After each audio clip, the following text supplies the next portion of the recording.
In a Pokemon Nuzlocke, there are three big rules that you don't have to follow in a regular game. Those rules are you can only catch the first Pokemon you encounter on a route, and if it faints, then too bad. If your Pokemon faint, then they're considered dead and gone for the rest of the game. And you also have to nickname all your Pokemon so that you get sad if they die. Another thing is that I've never played Pokemon Scarlet or Violet before, so I do not know what to expect from this game. This makes it a blind Nuzlocke, which usually makes it harder. Anyways, let's do the Nuzlocke.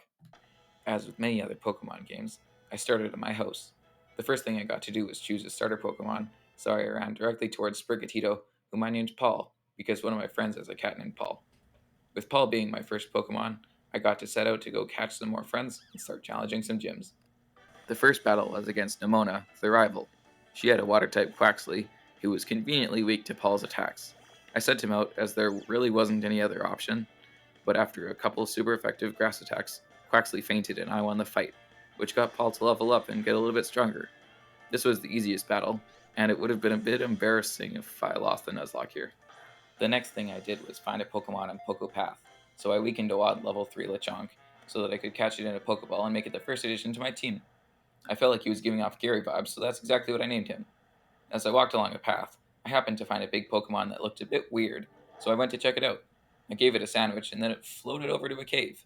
When I followed it in, I found a Diglett that I battled in order to catch. I threw a Pokeball at it, and I caught it without needing to use another. I called it Squishy because that was the name a bunch of people at my school gave to a mole that they sometimes fed snacks to.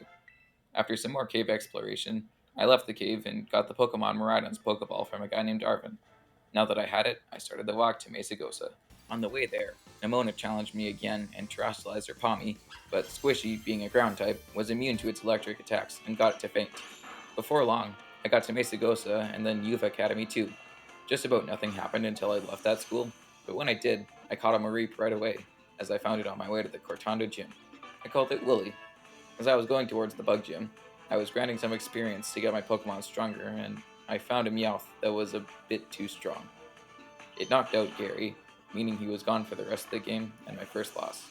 However, I went to the other side of Mesagosa and found a Rookidee to fill a spot on the team. Now, I entered the Cortando gym and was ready for some olive soccer. The whole gym test was kicking an olive ball around. When I was done with that, I challenged the first gym leader, Katie. She sent out Nimble, and I used Burb the Rookidee. The flying type was perfect against Bug. Once I managed to get Burb terrestrialized, the battle was basically over since my flying moves did even more damage now. With a Pluck to do 4 times what it usually does, Teddy Ursa fainted pretty quickly. Winning that battle got me my first gym badge. As I left, I found a Gimme Ghoul, which I think I'm allowed to catch since it was a static encounter and not random. On my way to Brassius Gym in Artisan, Paul managed to level up enough to stand on 2 legs as a Florigato. Right along with Paul, Burb and Wooly also got to evolve into Corvisquire and Flappy respectively, meaning that my team would now be a bit stronger. In Artisan, the gym chest was gathering a bunch of Sunflora, so I amassed a squad of sunflowers and brought them to the gym. After I took them to the gym, I challenged Gracias, who used grass types. I used Burb again, since flying is also strong against grass and not just bug. Even when he fought Sudowoodo, who had a few moves Burb was weak to, my Pokemon defeated his, which ended up winning me the battle. Once I left Artisan, I ended up going back to the South Province by my house, where I caught the last member of the team, a Swablu that I named Floof. After a bit more training, Wooly evolved a second time, changing into its final form, Ampharos. Also, I know this is a Nuzlocke, but I found a shiny Buizel, so there was no way I was passing that up. The next city I visited was Lavincia, where I found the Electric Gym. The streamer that ran it was a little bit odd, but once it was actually time to battle, Paul and Squishy took down her Pokemon and I won the battle, earning my third gym badge from her. In the watery city of Cascarafa, I knew that Paul and Wooly would be my best fighters, mostly because of their typings being strong against water. I beat the gym test, and when I got around to the challenging, Kofu decided to send out a Veluza, and I matched it with my Ampharos. Terrestrialized Paul finished off the Crabominable, so Kofu gave me another badge, and I traveled to the normal gym in Medali, where I would fight Larry. I was informed that the gym test was ordering a secret menu item, which just made me think of TikTok and McDonald's, but as soon as I learned what the item was, Paul evolved since I learned the secret from a trainer battle, and he was finally in his last evolutionary form now. But then I rushed to the battle this gym's leader, Larry. In the end, his terrestrialized Staraptor was defeated, meaning I won this battle as well, so the businessman gave me a fifth badge for my collection. Right after that battle, Floof got a little bit more experience and evolved into a slightly bigger version of itself. Even though gym number 6 was on top of a mountain, it wasn't an ice type gym, it was a ghost gym, which I wasn't expecting, but I sent out Paul, who was good against ghost as he was a dark type. He powered through the entire battle, and even the terrestrialized toxicity, and won me yet another badge for my growing collection. Leaving that town, I found myself going through a cave to get to Alifornata, a place which is on the complete opposite side of Paldea. In this town, I saw a bunch of Pokemon sprites which were from the older generations, and I thought they were a nice addition. The gym challenge here was unlike any of the others, as the reaction time test wasn't hard, but I was pretty glad once it was over. The gym leader was Tulip, who used a bunch of psychic type Pokemon such as Farigiraf, so Paul was the main attacker for another gym. Paul swept through all of Tulip's Pokemon, even though her Florges would normally have been strong against him when it was without the psychic terrestrialization. Once I got my 7th gym badge, I went into the ski themed minigame in order to challenge the Glaciado Gym, a place that was weirdly close to Montenevro.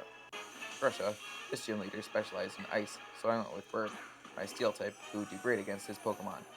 At the end of the battle, Burb was still doing fine and took out the icy Altaria with the super effective Steel Wing, and I got the last badge. Because I had all the badges now, I was told that I had to go to the Pokemon League, where I would have to beat the hardest and last trainers in the game. Before I did that, I found some Gimmighoul coins which caused my Gimmighoul to evolve into a much more powerful Pokemon, Gholdengo, something I could actually use for real battles now. Once I went to and entered the Pokemon League, I did an interview that was more like a quiz, and after I answered a couple questions that I thought nobody could get wrong, I passed it and got on to challenge the Elite Four. The first member was the person who just interviewed me, Rika, and she used ground Pokemon, so sending Paul out first was very lucky for me. Paul did great, but at the end I switched into Burb to take out the Terra Cloudsire. When Burb managed to make it faint, it meant that I had won against Rika, so I was a quarter of the way to the champion at the end of the Elite Four. The second super strong trainer was a little kid who I learned specialized in steel types. I'd moved Squishy the Dug Trio to the front of the party, and that worked out great. After a few of her Pokemon went down, Paul got to do some more battling as he really was one of my best fighters.